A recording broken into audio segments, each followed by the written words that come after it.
Reborn as an 8-year-old kid. My goal is to kill my kidnappers. Like, what the f? What is that face, bro? Why is he liking it so much? Oh.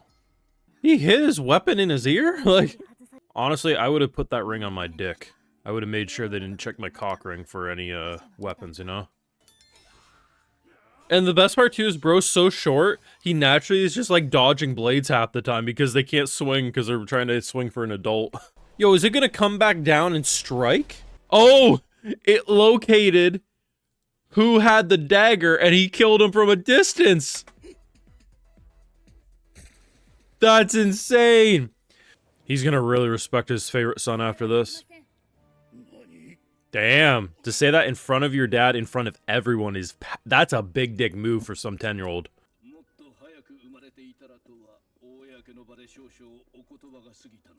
Remember when I keep saying he has a favorite child? If dad is out here in the middle of public saying, if only you were born sooner, people are gonna think I'm joking. They're gonna say, Brandon, you have shit taste. We all know you guys can't exist without me. You need daddy to herd you to the pen, so I'm herding you to the pen. We very well might be looking at anime of the season. Now, I'll be honest, I do think there's going to be at least 3 shows that will have a tie for me on what I think is my overall favorite. But believe it or not, some stupid reincarnation show called Noble Reincarnation has managed to rise consistently to the top of my list every single week. The politics in this show are wonderful. The main character is probably the best I can remember in a straight-up reincarnation in some time. And the fact that whether it's people who do an uprising to screw over a 13th prince and his land, all those people ended up dead.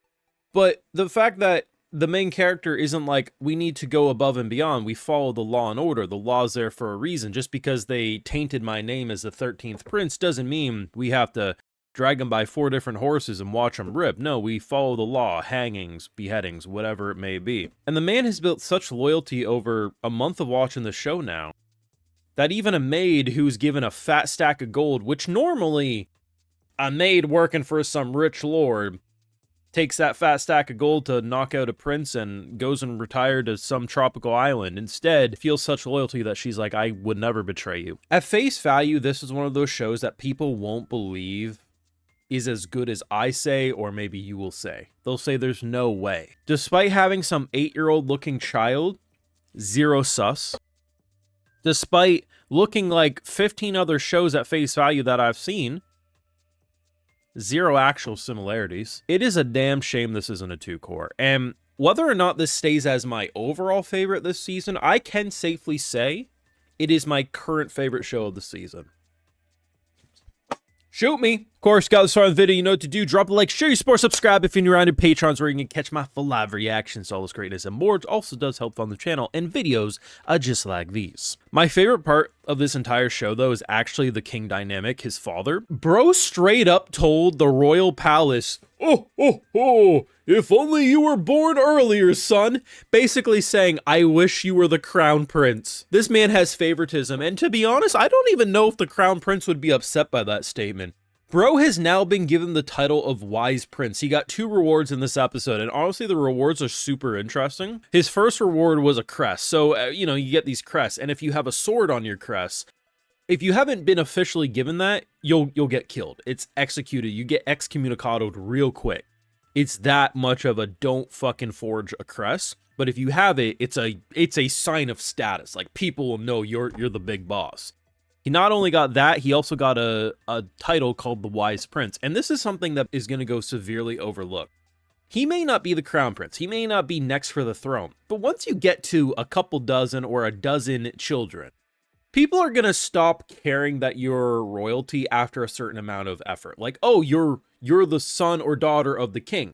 We know you're not going to be future king or queen, but we know not to fuck with you because we obviously understand our place as mere peasants. Being called the Wise Prince is actually jumping him up the list quite a bit because people are going to know the Crown Prince. They're going to know who's going to be the future king. But if you hear the War Prince, Crown Prince, the Wise Prince, the Slutty Prince, you know, they're different titles that people know immediately what to think and they know they're extra important. This man may never be on the throne, but he could be the most important person in the future king's cabinet. The one who keeps things in order. And I'm really excited to see what they're going to do. See, what ends up happening is there's obviously the kidnapping arc in this episode, and Bro willingly gets kidnapped. We know he has a magical demon sword and a ring that basically acts like telekinesis attack, so he's able to get away pretty easy. And there's this cursed dagger in the kidnapper's arsenal, and by using his demonic sword, the Leviathan or whatever he's calling it, he's able to examine the memories of who had it before, which allows him to locate the other person. So basically, he gives this guy the Israel treatment and just snipes him from a distance, and it's quite brilliant how not only he solves this uprising very quickly, his father also knows about it very quickly. Now, there's been a lot of debate among myself, my audience. How does the king know what he knows? Like, this is certainly a man who seems to know things before it's actually properly spread. And last episode, I talked about how maybe he has a similar ability to that of Noah, but I think he must have some sort of clairvoyance or something. Like, he probably has an ability that gives him knowledge before other people know.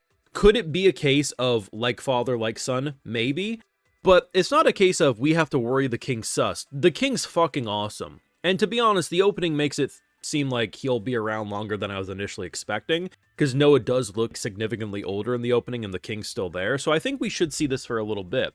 How many shows are this fucking good when it comes to the politics? Not many. To be honest, the only one that I can think of in recent memory this good, and the only reason I know of it is because I'm currently watching it on Patreon, is Realist Hero Rebuilt a Kingdom, because that show's all about the politics. And honestly, I would put it, while it's different, I do think it's being written as competently as that show was. The thing about Noah as a character is he understands building things with loyalty is better than building things through fear or strength, you know? A man coming to your front door and telling you about a rebellion, you reward that behavior. Sure, the information is useless to you at face value because you already knew about the rebellion, but you reward that behavior. He would have been executed for trying to do that. That builds another connection. It's super interesting because Noah functions like a lot of edgy MCs. I'm doing things to promote myself to be the best of the best, and I'll do whatever it takes to win. But his entire moral compass is built around helping people. So despite at face value the selfishness, because that is what he's doing, everything he does is to promote himself higher and more powerful. But he only works with people who are good-hearted in nature, and that's what separates him. People will not believe me. People who just hate these types of shows, they refuse to give them a shot, will just say, oh, you're glazing the mid of the season, JJK Ocean Oko. That's the best. But the thing about this is I honestly think the writing is deeper than all those shows. I'm sorry to say, I really do. I think this show is well produced. The character designs are awesome. It honestly reminds me of that Aristocrat show, Reincarnated Aristocrat, more often than not. And I like the fact that there's this natural pushback initially, like, why would a child want to do this? And then when the child explains why they did things, they're like, oh, fuck, you're smart. And I love that. This show won't be for everyone, and that is perfectly fine. But for me, this is currently in the running for my anime of the season. Just fucking wonderful. Of course, that's all for me. Let me know your thoughts down below. Drop a like, share your support, subscribe, ring that bell. And if you want to catch my full live reactions and full thoughts to these episodes, there is the Patreon, which, hey, if you're already over there, I'll give you a video shout out because I love my patrons just that much. So today we got Michael Latham, Sleeping Knight, Athmil, Liliana, Kakakol, Blood iOS, Samantha, and we also have that Random Man, Anime Man. So I appreciate the support. Please take care, and you all have a good one.